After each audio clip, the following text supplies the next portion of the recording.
Hello, boys and girls. Boys and girls, that's really weird. Hello, guys and gals. I can't say that either. That's what some ordinary gamers, aka Mudahar, says.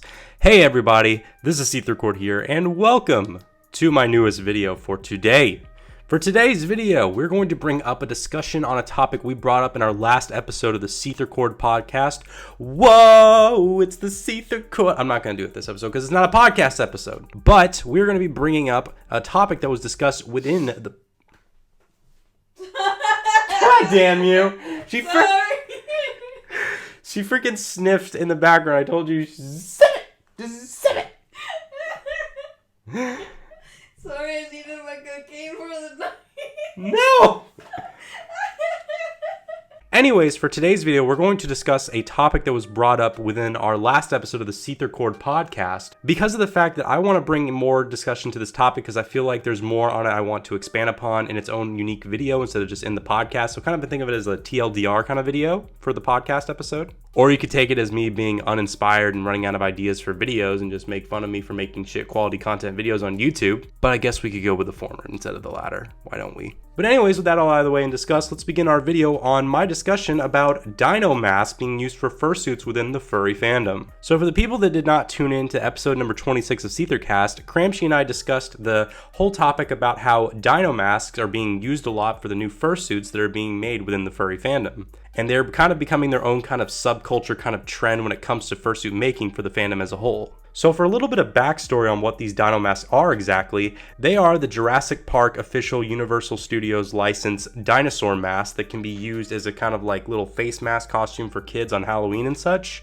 And recently, they have been gotten a big trend within the furry fandom as a lot of people who are making fursuits are using them as a way to make a movable jaw for their fursuit commissions. So for the people that need a rundown again of exactly what these dino masks are, they are essentially these officially Universal Studios licensed brand Jurassic Park dinosaur masks that a lot of kids buy in terms of a way to have kind of like a Halloween costume or as a way to really just have like a little toy where you can just have a movable jaw and just scare a lot of other kids.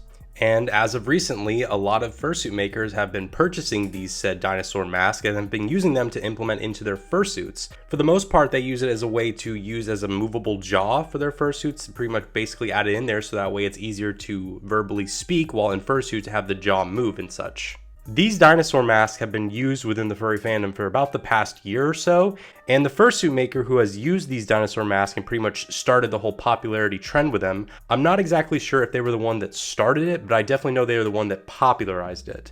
And that fursuit maker is known as Nefertiti, who is also an artist as well. And based off of her fursuit creations and her artwork, she is both a very talented fursuiter and artist that I definitely recommend you go and check her out. And possibly please consider commissioning their artwork and also commission a fursuit from them. But yeah, I can definitely see with her unique skill and design by implementing these dinosaur masks into the fursuit heads, it can definitely be a cool new trend that a lot of people can do with their fursuit making, so that way it's kind of a new kind of subculture kind of genre when it comes to making fursuits for the fandom. I know there used to be a past trend when it came to fursuit making, when it used to be a lot of people that were into getting a Dutch angel dragon fursuit. So now it kind of makes sense with having a new kind of like dinosaur raptor mask implementation of a fursuit head. So yeah, we are definitely seeing over time, slowly, a implementation of a lot of these dinosaur fursuit heads. So I can definitely see once all this quarantine situation's over within the next year or so, we could see at a lot of these upcoming furry conventions when they reopen, we could definitely see a lot of these dinosaur mask styled implemented fursuit heads at conventions. In my opinion, I definitely see a lot of great aspects when it comes to the implementation of these dinosaur heads into our future fursuits. For one, it's definitely going to be a lot easier on our fursuit makers in the community because we're going to see it be a lot easier and cheaper for them to implement a movable jaw and mouth for when fursuiters wear the fursuits. Back then, you would definitely see a lot of fursuit heads have a lot of trouble when the person wearing the head would speak and you could barely see any real movement with the mouth and jaw. But with this one, all you really have to do is just move your jaw down a little bit more than usual and it'll definitely move. So you can either make sure your jaw is not moving so much, that way you can speak and it not move up and down, or you can definitely just add a little bit of extra jolt with your jaw and you will definitely see it move up and down while you speak. It's really cool. Another plus side to this is also going to save a lot of hassle when it comes to implementing teeth for the fursuit head, because you'll definitely see like over time when it comes to the usual fursuit heads, the teeth will either fall out or they'll get old and they'll start to yellow based off of what material the teeth are made out of. But with the dinosaur mask, you'll definitely see a more realistic kind of raptor-like teeth for the species, but definitely with them implementing a different kind of shading and coloring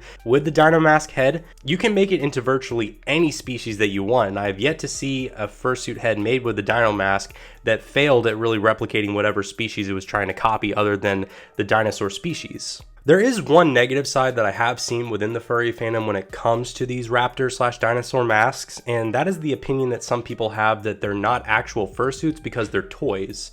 And to me, honest to God, that doesn't really make any sense, because even though that has a part that technically is a toy that's aimed at children, like if you take a part of a toy and make it into your own creation, be it a fursuit, like does it still count as a toy? I don't know. I feel like a lot of those opinions tend to be from like those certain few furries that think that like, oh, you only count as a furry if you do it this way or do it a specific way like this, or you have to be an ultra furry to be counted as a furry. You can't be a casual with it. So yeah, I really don't take those opinions like that really seriously unless they have some really valid info to back up with that. But again, a lot of the opinions that I hear on that don't really have that valid info to back it up, so I just dismiss it for the most part. If you yourself have a genuine reason as to why the dinosaur mask shouldn't count for actual fursuit builds, then let me know down in the comment section down below. I'd like to hear your opinion on that. There is definitely one potential issue that could come of these dinosaur masks being implemented in the fursuits within the furry fandom, and that is the potential copyright issue that could possibly come from it.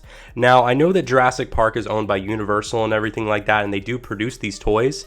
I wouldn't personally see, in my opinion, Universal like suing a lot of fursuit makers over copyright issues. Hell, part of me even feels like they might capitalize off it, like they might increase production of these Raptor masks, or they could potentially tweak them or re-release them with a way to specifically pander to the furry community or to the fursuit makers to purchase them. Because for real, these fursuit makers are buying them like hotcakes right now. I think I saw one TikTok or so where there was one fursuit maker that bought like 20 of them. It's crazy. But again, with the copyright issue, I don't personally see it being an issue in the future, but considering how copyright issues tend to dispute throughout the world, it could possibly be a thing. I'm not saying it's going to be a thing, there is a chance. I don't know. If Universal gets greedy, maybe. I don't know why you would want to sue like fursuit makers that typically don't make that much money, most of them, but who knows? Okay, then. I can just see it now, like the CEO at Universal Studios, he's like smoking a cigar, humping a lady with a big fake pair of quadruple F titties, and he's just thinking to himself like,